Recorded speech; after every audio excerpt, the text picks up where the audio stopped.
Hi friends, idli தோசைக்கு எப்போவுமே சட்னி போராக இருக்குன்னு நினைக்கிறவங்க இந்த மாதிரி ஒரு தடவை தக்காளி குருமா ட்ரை பண்ணி பாருங்கள்.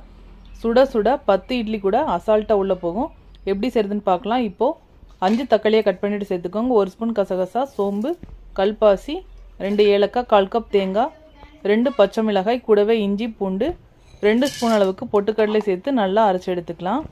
இப்போது கடாயில் எண்ணெய் சேர்த்துட்டு பட்டை வகைகள்லாம் சேர்த்துக்கோங்க. கூடவே 2 பெரிய வெங்காயம், கருவேப்பிலை சேர்த்து நல்லா வதக்கி எடுத்துக்கலாம். இப்போ நம்ம அரைச்சா தக்காளி பேஸ்ட்டை சேர்த்துட்டு வதக்கி விட்டுக்கலாம்.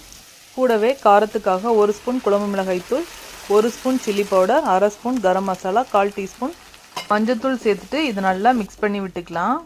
கிரேவி நல்லா திக்காகி வரும். அதுக்கு தகுந்த மாதிரி 2 கப் அளவுக்கு தண்ணி சேர்த்துக்கோங்க. கட்டி இல்லாமல் நல்லா கரைச்சி விட்டுக்கலாம். இப்போ கூடவே உப்பு சேர்த்துக்கோங்க. உப்பு சேர்த்ததுக்கப்புறமா புதினா இலை 1 கைப்பிடி அளவுக்கு சின்னதாக கட் பண்ணிவிட்டு சேர்த்துக்கலாம். இப்போது மிக்ஸ் பண்ணி விட்டதுக்கப்புறமா மூடி போட்டு ஒரு 10 to 15 நிமிஷம் நல்லா குக் பண்ணிக்கலாம். இப்போது ஃபைனலாக கொத்தமல்லி தூவி இறக்கிக்கலாம். அவ்வளோதான், சூப்பராக ரெடி ஆயிடுச்சு. லாங் வீடியோ அட்டாச் பண்ணியிருக்கேன், மறக்காமல் போய் செக் பண்ணிக்கோங்க.